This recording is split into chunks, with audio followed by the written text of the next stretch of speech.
प्रिय पत्रकार साथियों,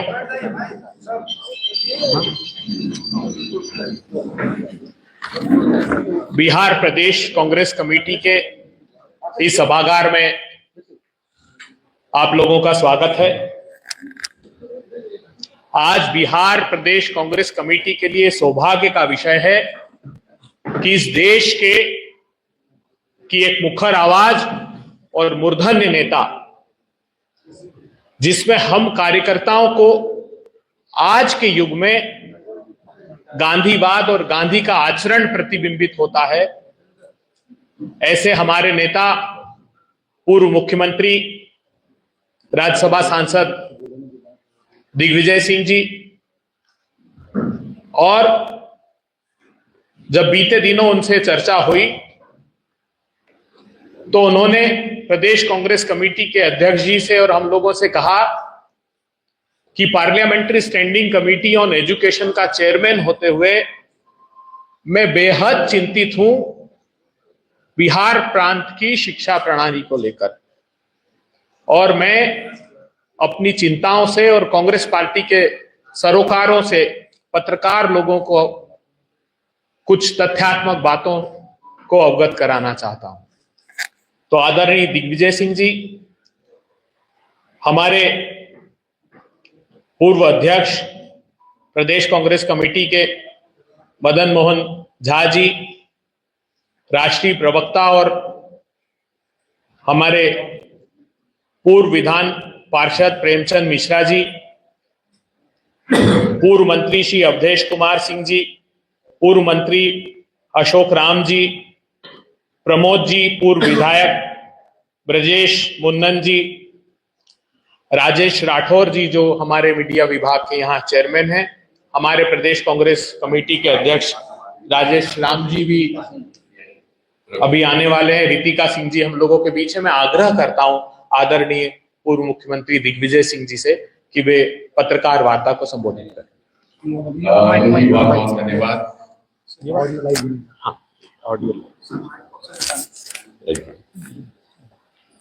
बहुत बहुत धन्यवाद।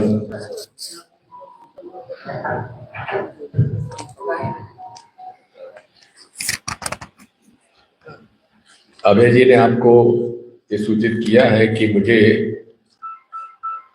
जो स्टैंडिंग कमेटी बनती है लोकसभा में और संसद में, उसका चेयरमैन मनोनीत किया गया है। उसमें पार्लियामेंट की दो तरह की कमेटीज होती है। कंसल्टेटिव कमेटी होती है जिसके चेयरमैन उस मंत्रालय के मंत्री होते हैं, और एक स्टैंडिंग कमेटी होती है जिसके चेयरमैन संसद सदस्य होते हैं, और वो सर्वदलीय होती है और प्रोपोर्शनेट रिप्रेजेंटेशन मिलता है हर दल के संसद सदस्यों को, और उसमें से कुछ मंत्रालय के अध्यक्ष विपक्ष से बनते हैं। ये मैं आभारी हूं हमारी पार्टी का और हमारे स्पीकर साहब का, चेयरमैन साहब का, जो उन्होंने मुझे, जो पूर्व में एचआरडी मिनिस्ट्री हुआ करती थी जिसके अंदर स्कूल एजुकेशन, हायर एजुकेशन, महिला बाल कल्याण, स्पोर्ट्स और यूथ वेलफेयर के मंत्रालयों के स्टैंडिंग कमेटी का अध्यक्ष मुझे बनाया गया।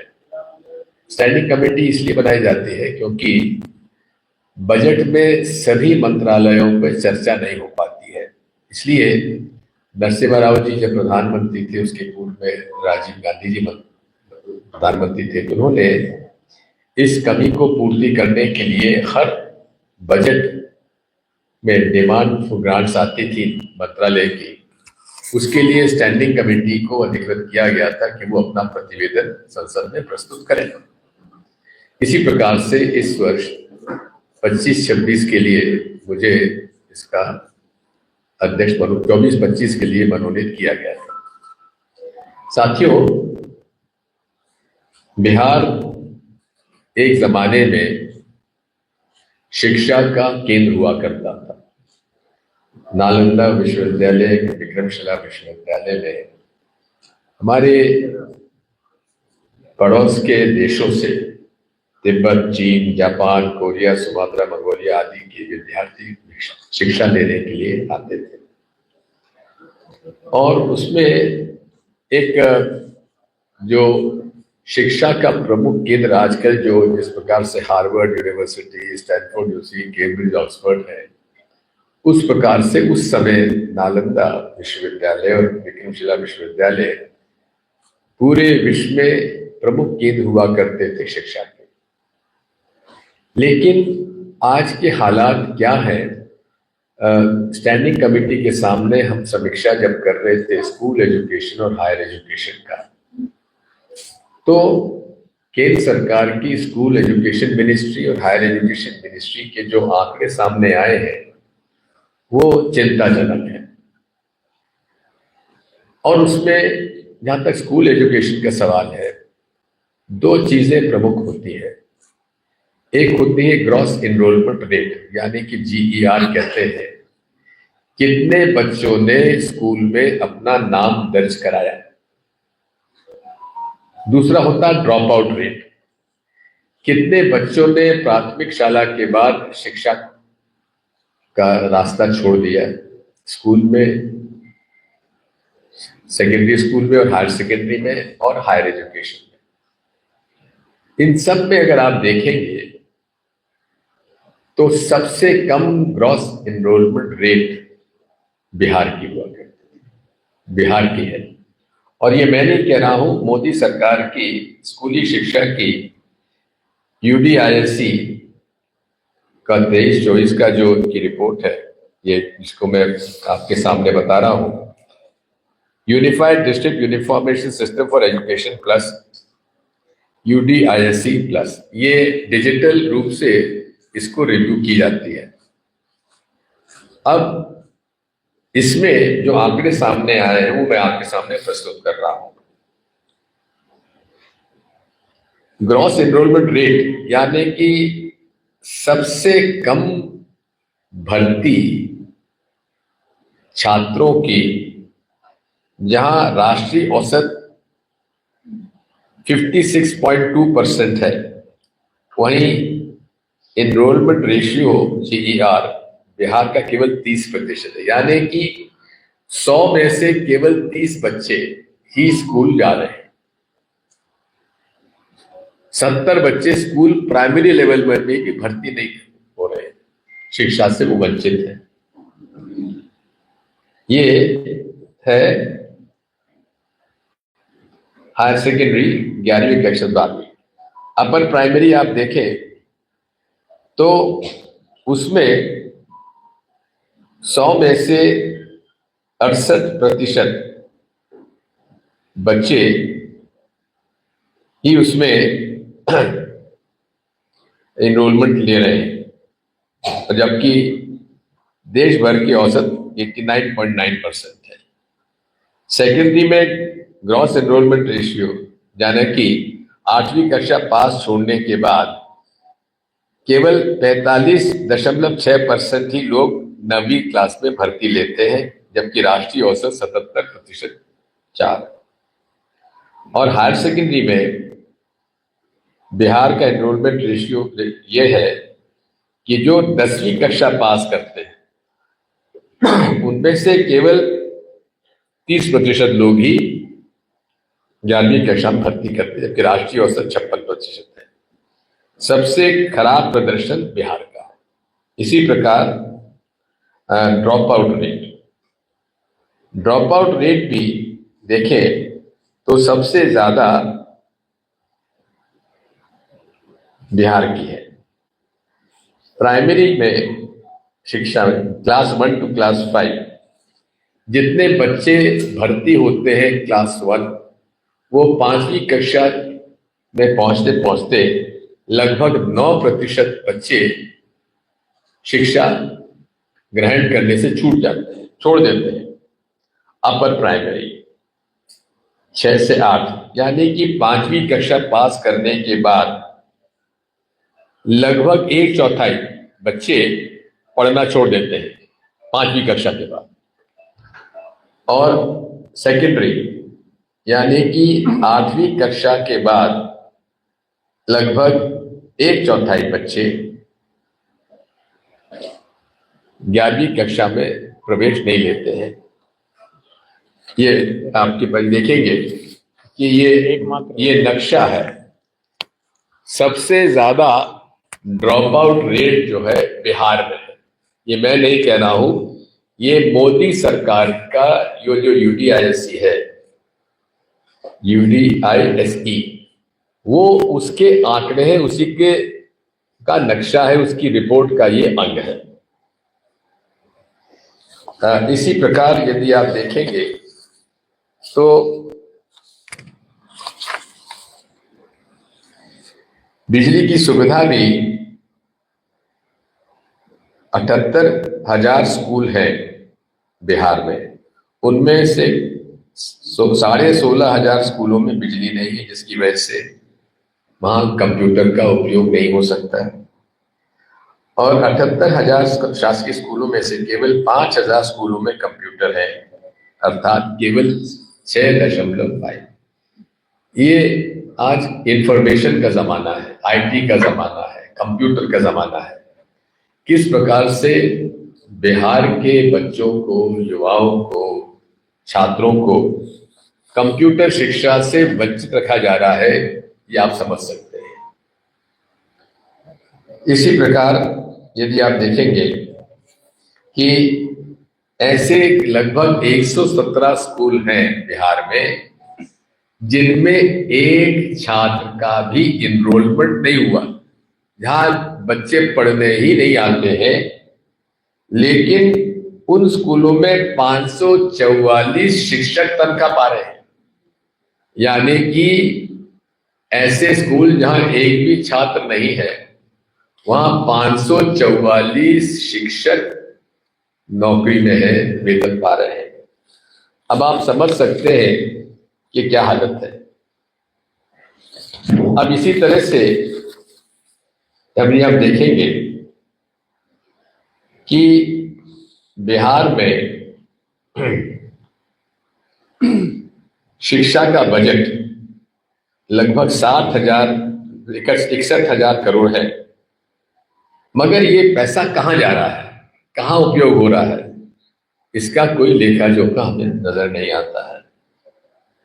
इसी प्रकार उच्च शिक्षा की बर्बादी की कहानी सुन लीजिए, वो भी मोदी सरकार जुबानी। एक, यहां का ग्रॉस इनरोलमेंट रेशियो क्या है? जितने लोग हायर सेकेंडरी पास करते हैं उनमें से केवल 17% ही कॉलेज जा पाते हैं,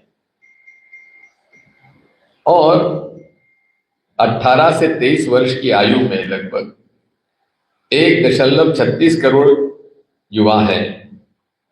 उनमें से केवल 23 लाख बच्चे ही अंडर ग्रेजुएट की शिक्षा प्राप्त करते हैं, यानी कि 1.13 करोड़ बच्चे शिक्षा से वंचित रह जाते हैं। देश में सबसे कम प्रति लाख जनसंख्या कॉलेज बिहार में है फिलहाल। 37 विश्वविद्यालय है, कॉलेज 1092 और डीम्ड यूनिवर्सिटी 315 है। इस तरह से 1387 जो कॉलेजेस हैं अंडर ग्रेजुएट। इस प्रकार से आबादी के हिसाब से 1 लाख आबादी पर केवल 7 कॉलेज हैं, जबकि राष्ट्रीय औसत क्या है? 1 लाख पर 30। यानी कि जहां बिहार का औसत है 7 कॉलेज प्रति 1 लाख जनसंख्या, वही राष्ट्रीय औसत जो है 30 कॉलेज प्रति लाख भारत में सबसे कम है। यानी कि उच्च शिक्षा की व्यवस्था भी बिहार में नहीं है। इसलिए बिहार के अधिकांश छात्रों को बिहार से बाहर जाकर पढ़ाई करना पड़ता है, और जो माता पिता पे जो भार पड़ता है, आर्थिक भार पड़ता है, वो आपके सामने है। अब ये बात तो हो गई व्यवस्था की, लेकिन एक अलग विषय है जिस पर कि बिहार की व्यवस्था पूरे देश में छाई हुई है, वो है पेपर लीक। जितने पेपर लीक बिहार में होते हैं उतने किसी भी प्रांत में नहीं होते हैं, किसी एजेंसी में नहीं होते हैं। अब मैं बताता हूं, इसमें अगर देखेंगे तो ये बहुत बड़ा व्यवसाय बन चुका है। भाजपा जेडीयू की सत्ता की सरपरस्ती में सरकारी भर्तियां और प्रतियोगी परीक्षाओं के घोटाले का गोलमाल चल रहा है। 7 सालों में 10 से अधिक परीक्षा पेपर लीक के मामले सामने आए हैं और उसमें प्रमुखता से 2017 का सिपाही भर्ती परीक्षा का पेपर लीक, सिपाही भर्ती परीक्षा प्रश्न पत्र लीक हो गया, परीक्षा रद्द करना पड़े। इसमें 21 एफआईआर दर्ज हुई है, 21। जांच अभी भी जारी है। 19 और 21 पुलिस भर्ती परीक्षा में से फिर से इन वर्षों में बिहार पुलिस भर्ती परीक्षा के पेपर लीक हुए। 2021-22 में उत्पाद विभाग की परीक्षा का पेपर लीक हो गया। इकोनॉमिक ऑफेंसेस विंग जो है यूनिट है वो जांच कर रहा है। 222 में बिहार पब्लिक सर्विस कमीशन का 67 जो पेपर था वो लीक हुआ। प्रारंभिक शिक्षा का प्रश्न पत्र लीक हो गया। इस मामले में 21 एफआईआर दर्ज की गई मगर जांच अभी जारी है। फिर सिपाही परीक्षा के मेल विवादों में आया। 2023 में सिपाही भर्ती परीक्षा लीक हुई, पेपर लीक हुआ, परीक्षा रद्द करनी पड़ी। इकोनॉमिक ऑफेंसेस विंग ने बीपीएससी के केंद्रीय अधीक्षक को गिरफ्तार किया। अमीन भर्ती परीक्षा का पत्र सोशल मीडिया के जरिए वायरल हो गया था। इस मामले में पटना समेत कई जिलों में एफआईआर दर्ज की गई। और नीट का जो एक नेशनल स्कैम बना, नेशनल स्कैम, उसकी जड़ भी, उसकी उत्पत्ति भी बिहार से हुई थी। और बिहार पटना से पेपर आउट होने की पुष्टि भी हुई। अब बताइए, इसी प्रकार 2024 में फिर बिहार पब्लिक सर्विस कमीशन का शिक्षक भर्ती घोटाला लीक हुआ। स्वास्थ्य विभाग का सीएचओ का भर्ती घोटाला। इस प्रकार से पूरे देश में जो पेपर माफिया और नौकरी के भर्ती के जितने भी इम्तिहान होते हैं सब में इसमें गड़बड़ हुई है। यदि आप देखेंगे तो एक सामान्य तौर पर जनचर्चा में ये बात है, मेन्यू कार्ड लगा हुआ है। नीट का पोस्ट ग्रेजुएट पेपर की कीमत 70 से 80 लाख रुपए, 70 से 80 लाख रुपए में पेपर नीट पीजी का प्राप्त हो सकता है। नीट अंडर ग्रेजुएट का 30 से 40 लाख, बैंक परीक्षा का 15 से 20 लाख, एसएससी का 15 से 20 लाख, साक्षात्कार सहायक 25 से 30 lakh, police SI 25 lakh, police सिपाही 10 से 15 लाख और पटवारी 10 से 15 लाख, बाकी अन्य 10 लाख। इस तरह से बिहार में नीतीश कुमार जी के कार्यकाल में और भाजपा के कार्यकाल में, भाजपा जो बड़ी बड़ी बातें करते हैं, बड़े बड़े गवर्नेंस की जो बात करते हैं, यदि आप देखेंगे तो इनके 7 साल के राज्य में जो शिक्षा की बदहाली है वो आपके सामने आई है। और साथ में शासकीय सेवा में भर्ती करने में किस प्रकार से व्यवसाय चला हुआ है पेपर लीक का, वो भी आपके सामने आया है। साथियों, ये तो बात हुई शिक्षा की, लेकिन एक बात मैं और आपसे करना चाहता हूं कि किस प्रकार से इलेक्शन कमीशन एक पार्टी का समर्थन करते हुए निर्णय ले रहा है। सामान्य तौर पर कभी कोई निर्णय इलेक्शन कमीशन लेता है, वो ऑल पार्टी मीटिंग बुलाई जाती है इलेक्शन कमीशन द्वारा, और ऑल पार्टी मीटिंग में अपना प्रस्ताव रखा जाता है और उसमें जो सुझाव आते हैं या तो उनको अंगीकृत किया जाता है या उसका जो समस्या बताई जाती है उसका हल ढूंढ लिया जाता है। अब जो कि स्पेशल इंटेंसिव रिवीजन है वो 22 साल बाद हो रहा है। 2003 में बिहार में हुआ था, जो हाउस टू हाउस सर्वे हुआ था और रिवीजन हुआ था, इंटेंसिव रिवीजन। उसको पूरा करने के लिए 2 साल लगे थे। बिहार जो कि उस समय भी भौगोलिक दृष्टि से झारखंड अलग हो गया था, काफी बड़ा राज्य, और साथ में बारिश में तो वैसे भी अधिकांश ग्रामीण क्षेत्रों में कोई जा ही नहीं सकता। अब ये अपेक्षा कर रहे हैं, जो उन्होंने प्रोग्राम दिया है वो भी बड़ा एक आश्चर्यचकित करने वाला है।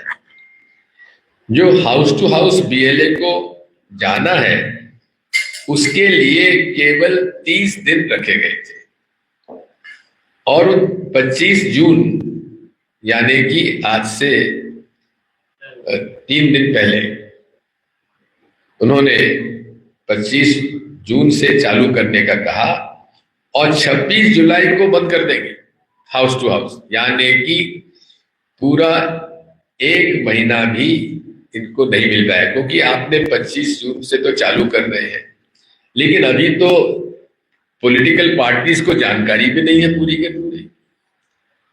और आप जिस इंटेंसिव रिवीजन को 2 साल लगे थे, आप 28 दिन के अंदर इसे आप पूरा करना चाहते हैं, वो भी बरसात के समय। क्या ये व्यवहारिक है? पहली बात तो आपने पॉलिटिकल पार्टी से आपने चर्चा नहीं करी और उन पर थोप दिया कि आप श्रीमान जाइए, आप अपने पार्टी को लगाइए और आप इंटेंसिव रिवीजन में बीएलओ का सहयोग करिए। अब जिस प्रकार का फॉर्म है, मैं तो आश्चर्य, मुझे भी लगभग 50 साल हो गए राजनीति में, ऐसा मैंने फॉर्म नहीं देखा जो आपके सामने मैं प्रस्तुत कर रहा हूं। ये इन्यूमरेशन फॉर्म है एनेक्सर सी। अब इसमें यह है कि 2003 में जो वोटर था उसका तो उन्होंने कहा कि नहीं, आपका जो आधार कार्ड है और आपका जो वोटर आइडेंटिटी कार्ड है उसको हम मान लेंगे, ठीक है। लेकिन जो बालक बालिका देश की जिसका जन्म 1987 में हुआ है, जो कि वोटर 2003 में नहीं था, उसका नाम वोटर लिस्ट में नहीं था, उसको अब ये फॉर्म भरना पड़ेगा इस प्रकार का। अब ये फॉर्म में उसका date of birth, Aadhaar card भी ऑप्शनल रखा है, उसको उन्होंने मान्य नहीं किया है। जो लिस्ट में उन्होंने दिया है उसके पास जो 87 में पैदा हुआ था उसका तो वोटर लिस्ट में नाम जुड़ गया, 18 साल का वो हो गया, तो 2004 के बाद उसका वोटर लिस्ट में नाम जुड़ गया। अब तब से लेकर आज तक यानी कि लगभग 21 साल से जो वोट डालता चला आ रहा है उसको अब फिर से अपना प्रमाण देना पड़ेगा कि वो देश का नागरिक है भी कि नहीं है। अब आप समझ सकते हैं कि इसमें कितने लोग होंगे, करोड़ों लोग होंगे जिनको कि अब इसका फॉर्म भरना पड़ेगा। अब इसमें यह है कि 18 साल की उम्र का मैं बात से उसका प्रमाण पत्र के लिए मैं भारत में 1 जुलाई 1987 में पैदा हुआ, उसका डॉक्यूमेंट आपको देना पड़ेगा। डॉक्यूमेंटों की सूची में आपको भी बताता हूं। फिर 1987 से लेकर 2024 2 दिसंबर तक आपको देना पड़ेगा। और भारत में मैंने जन्म लिया है 2 दिसंबर 2004 के बाद। उसका प्रमाण पत्र आपको देने के लिए ये डिक्लेयर करना पड़ेगा कि मैं इस समय पैदा हुआ, और यदि वो भारत का नागरिक विदेश में पैदा हुआ उसका भी डॉक्यूमेंट देना पड़ेगा, और फिर वो भारत का नागरिक बना उसका डॉक्यूमेंट देना पड़ेगा। इसी के साथ साथ जो वैलिड डॉक्यूमेंट की सूची है वो भी बड़ी इंटरेस्टिंग है।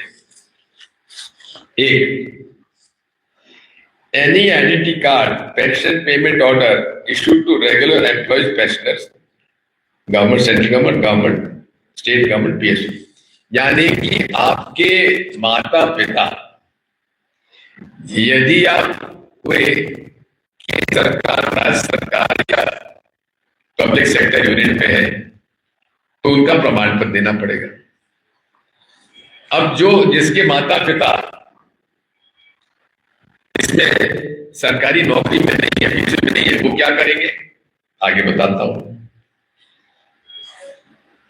इसी में any identity card, certificate, document issued in India by government, local authorities, bank, postal, LIC, PSU 1987 के पहले का, यानी कि 1987 के पहले का भी आपको प्रमाण पत्र पड़ेगा। Government authority. अब आप बताइए बिहार के गांव में कौन के पास बर्थ सर्टिफिकेट होगा, कितने लोग पास बर्थ सर्टिफिकेट होगा? तो ये जो पढ़े लिखे हैं समझ, और जो शहरों में रहते हैं उनके पास तो जन्म प्रमाण पत्र हो सकता है, लेकिन गांव में, गरीब बस्तियों में, और जो माइग्रेंट लेबर होता है जिसका परिवार, अब यहाँ पे कई जगह ऐसी हैं जहां हर साल बाढ़ आ जाती है, वो बाहर चले जाती है और फिर वापस आके बस जाते हैं, तो वो माइग्रेंट लेबर तरीके ही है।